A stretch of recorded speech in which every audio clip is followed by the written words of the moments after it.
Dharmendra Pradhan resign Dharmendra Pradhan राजीनामा చేయాలి ధర్మేంద్ర ప్రధాన్ మీద దమన కాండ వెంటనే ఆపాలి పిల్లల మీద దమన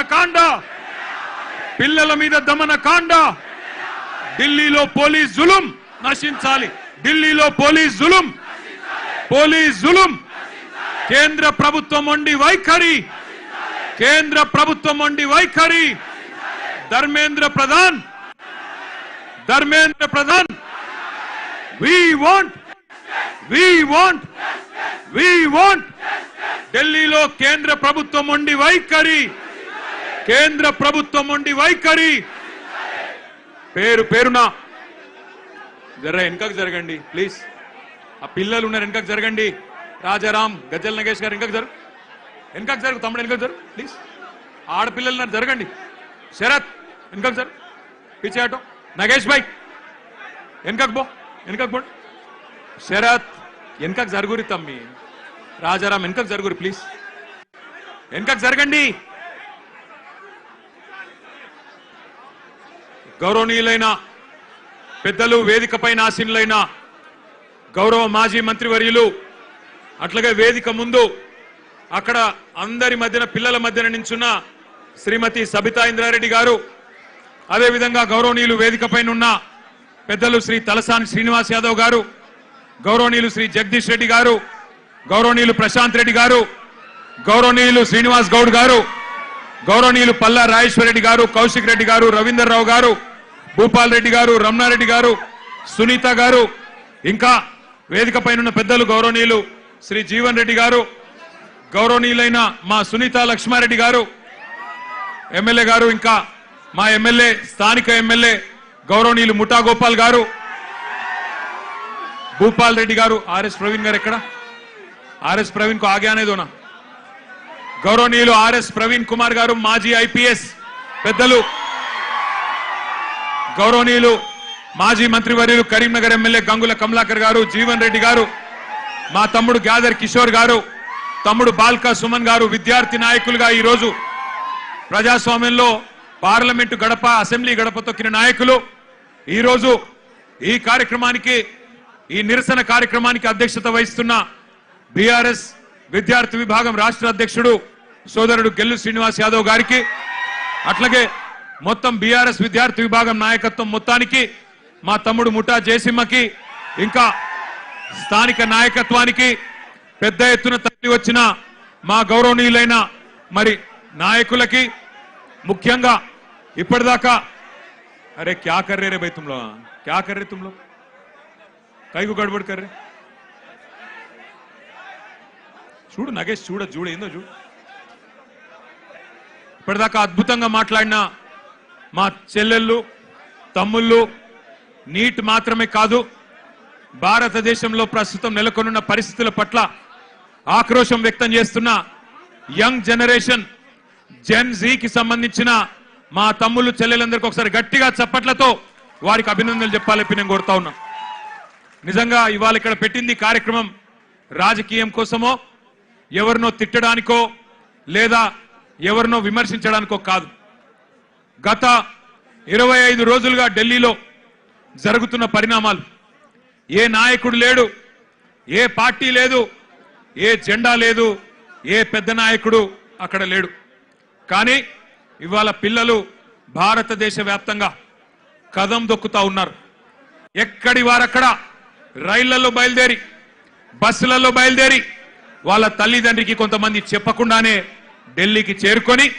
జంతర్ మంతర్లో ఈ రోజు తమ గలం విప్పుతున్నారు అద్భుతమైన పోరాట పటిమ ప్రదర్శిస్తున్నారు అవన్నీ చూసిన తర్వాత ఒక ఇద్దరు టీనేజ్ పిల్లల తండ్రిగా ఒక తండ్రిగా ఇద్దరు పిల్లల తండ్రిగా అట్లాగే ఈ భారతదేశ పౌరుడిగా వారి మీద జరుగుతున్న దాడులు వారి మీద ప్రభుత్వం వ్యవహరిస్తున్న తీరు చూసిన తర్వాత మనసు ఊరుకోక ఉండబట్టలేక నిన్న పొద్దున వరంగల్ పోయేటప్పుడు ఒక నిర్ణయం తీసుకున్నాం ఏదేమైనా ఈ పిల్లల కోసం ఇలా రాజకీయం లేదు జెండా లేదు రాజకీయ ప్రయోజనం ఆశించి కాదు పిల్లల కోసం మనం కూడా మాట్లాడకపోతే మనం ఇంత స్థాయిలో ఉండి ప్రజాప్రతినిధులుగా ఉండి మనము దండుగా అన్న ఉద్దేశంతో ఇలా పిల్లలతో మాట్లాడాలి, వాళ్ళతోనే మాట్లాడియాలి.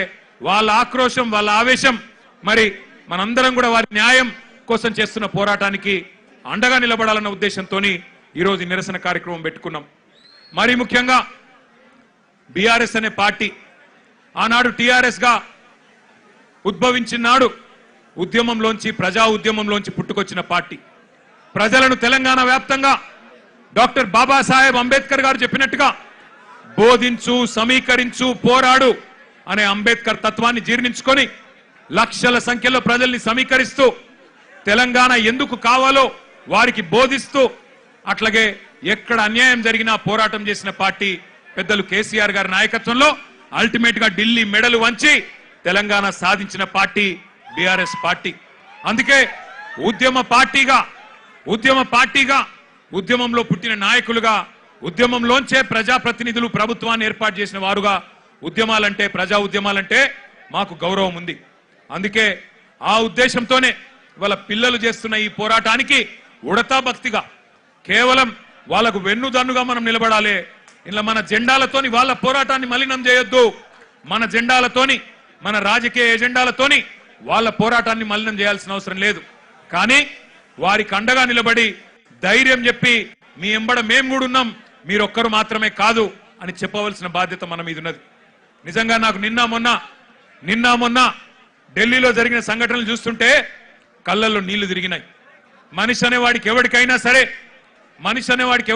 సరే మనసు అంటూ ఉంటే ఢిల్లీలో జరిగిన సంఘటనలు చూసిన తర్వాత మనసు చలించక మానదు. పిల్లల్ని కుల్లబొడుస్తున్నారు. ఏమడిగినారు పిల్లలు? ఏం కోరుకున్నారు వాళ్ళు? మోడీ గారు కూర్చున్న కుర్చీ అడిగినరా? లేకపోతే అమిత్ షా గారు కూర్చున్న కుర్చీ అడిగినరా? లేదా ధర్మేంద్ర ప్రధాన్ గారు కుర్చీ మాకు ఈమని అడిగినరా? ఏమడిగినరు? అధికారం అడిగినరా? లేదా మాకు అర్జెంటుగా మీరు రాజీనామా చేసి మాకు అప్పచెప్పండి మీ ప్రభుత్వాన్ని అన్నారా? ఏమడుగుతున్నారు? న్యాయం కోరుతా ఉన్నారు. మాకు అన్యాయం జరిగింది, మాకు న్యాయం చేయండి అని అడిగినారు. విజ్ఞప్తులు చేశారు, వినతి పత్రాలు ఇచ్చినారు, దండం పెట్టారు, దరఖాస్తులు ఇచ్చినారు. చివరికి సోనం వాంగ్చుక్ గారు నిరాహార దీక్ష కూర్చున్నారు. ప్రజాస్వామికంగా గాంధేయ మార్గంలో మహాత్మా గాంధీ గారు చూపెట్టిన బాటలో చివరికి నిరాహార దీక్షకు జంతర్ మంతర్ దగ్గర కూర్చున్నాడు. ఎట్లా అయితే పెద్దలు కేసీఆర్ గారు ఆనాడు తెలంగాణ కోసం చావు నోట్లో తలబెట్టిండో అట్లాగే ఈ పిల్లలకు న్యాయం జరగాలి, ఈ పిల్లలకు జరిగిన అన్యాయం సరిదిద్దాల కేంద్ర ప్రభుత్వం, అకౌంటబిలిటీ రావాలి, జవాబుదారితనం ఉండాలి సిస్టంలా. అదే విధంగా విద్యా విధానంలోనే సంస్కరణలు రావాలి, రిఫార్మ్స్ రావాలని చెప్పి సోనం వాంగ్చుక్ గారు నిరాహార దీక్ష కూర్చుంటే ఒక్క మీడియా సంస్థ చూపెట్టదు, ఒక్క మీడియా ఓడు రాడు. భయం. ఏం చేస్తారో, ఎక్కడ ఐటీ దాడులు చేస్తారో, ఎక్కడ సిబిఐని పంపిస్తారో, ఎక్కడ ఈడీని పంపిస్తారో, ఎక్కడ తమ వేట కుక్కలను పంపి ఇబ్బంది పెడతారో అని భయం. మీడియా రాలే. కానీ ఏం చేసింది జెన్జీ, యంగ్ జనరేషన్ ఏం చేసింది? ఏ మీడియా గిడియా జాంతానై, మా సోషల్ మీడియా ఉంది సాలు అని చెప్పి ఇవాళ దేశం మొత్తాన్ని కదిలిచ్చింది. అందుకే అంటా ఉన్న మోడీ గారు, మీరు పెట్టుకోకూడనలతో పెట్టుకున్నారు, ఎవరితోనైతే పెట్టుకోవద్దో వాళ్ళతోనే పెట్టుకున్నావు, నువ్వు కొరివితో తలగొక్కున్నావు. మోడీ గారు జాగ్రత్త పడు, తరం మారుతున్నది, స్వరం మారుతున్నది, నవతరం వరస మారుతున్నది. రాజ్యమా ఉలిక్కి పడు, గుర్తుపెట్టుకో, జాగ్రత్తగా ఉండు. వాళ్ళు అనుకుంటే మొన్ననే నేపాల్లో ప్రభుత్వం కుప్పగూలింది.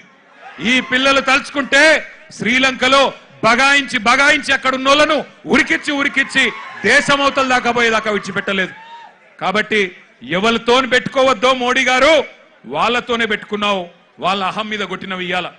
ఏమడుగుతున్నారయ్యా వాళ్ళు మాట్లాడితే ఒకడు టెర్రరిస్టులు వీళ్ళు అంటాడు, ఒకడేమో ఖలిస్తాన్ వాళ్ళు అంటాడు, ఒకడేమో అర్బన్ నక్సలైట్లు అంటాడు, ఒకడేమో దేశద్రోహులు అంటాడు, ఒకడేమో పాకిస్తాన్కి వెళ్ళి ఫండింగ్ వస్తుంది అంటాడు. పనికి మాలిన మాటలు మాట్లాడతారు. ఇవాళ పిల్లలు చెప్తుంటే ఆ కథలు, ఢిల్లీలో వాళ్ళు మాట్లాడుతున్న మాటలు వింటే నిజంగా మనిషి అనే వాడెవడైనా ఉంటే కేంద్ర ప్రభుత్వంలో ఈ పాటికే పోవాలా, కూర్చోవాలా, మాట్లాడాలా. వాళ్ళ దగ్గర ఏమి డిమాండ్స్ ఉన్నాయో పిలిచి మాట్లాడి బుదిరెక్కిచ్చి అట్లా కాదమ్మా ఇట్లా అని చెప్పి సంజాయించి ఎట్లా బాగు చేస్తాం దేశాన్ని చెప్పాలా. కానీ కేంద్ర ప్రభుత్వంలో ఉన్న వాళ్లకు ఇవాళ ఆ పరిస్థితి లేదు. మోడీ గారు ఒక్కటి గుర్తుపెట్టుకోండి, ఇదే తెలంగాణ గడ్డ మీద 50 ఏళ్ల కిందట ఒక యువకుడు ఒక మాట అన్నాడు. ఆనాటి తరం యువకుడు, ఆనాటి యంగ్ జనరేషన్ కి సంబంధించిన నాయకుడు ఒక మాట అన్నాడు. జీనా హై తో మర్నా సీఖో, కదం కదం పే జీనా హై తో కదం కదం పే జీనా హై తో మర్నా సీఖో, కదం కదం పే లడ్నా సీఖో అన్నాడు. అందుకే మోడీ గారు గుర్తు చేస్తా ఉన్నా మీకు, ఈ జనరేషన్ సావుకు భయపడే జనరేషన్ కాదు. ఈ జనరేషన్ నీ ఉడత ఊపులకి, నీ ఐటీకి, ఈడీకి, సిబిఐకి భయపడే జనరేషన్ కాదు. వాళ్ళు ఇవాళ కోపం మీద ఉన్నారు, కోపం మీద ఉన్నారు. నేను మొన్న చెప్పినా మళ్ళా చెప్తున్నా, కోపం మీద ఉన్నారు. పొట్టు పొట్టు ఆకలి మీద ఉన్నారు. వాళ్ళు మెట్టు మెట్టు ఎక్కుతారు, నిన్ను నీ ప్రభుత్వాన్ని తొక్కుతారు. యాదికి పెట్టుకో, ఈడ్చిపెట్టరు. ఎందుకంటే ఇవాళ వాళ్ళు ఏ రాజకీయ నాయకుడు అండతో చెలరేగుతలేరు. వాళ్ళకి ఏ నాయకుడు లేడు. ఇవాళ వాళ్ళు ఢిల్లీలో వేల మంది, ముంబైలో వేల మంది, హైదరాబాద్ లో వేల మంది, నాసిక్ లో వేల మంది, పూనాలో వేల మంది బయటికి వచ్చినారంటే కేవలం ఒక పరీక్షా పత్రం లీక్ అవ్వడం వల్ల కాదు. ఈ దేశంలో ఉన్న పరిస్థితి, ఈ దేశంలో మీరు చేస్తున్న మోసం వాళ్ళకు అర్థమైంది. 12 ఏళ్లుగా, ఇంతకుముందు మాట్లాడిన పిల్లల మాటలు మీరు విన్నారు. 12 ఏళ్లుగా మతం పేరు మీద చిచ్చు పెట్టి ఇవాళ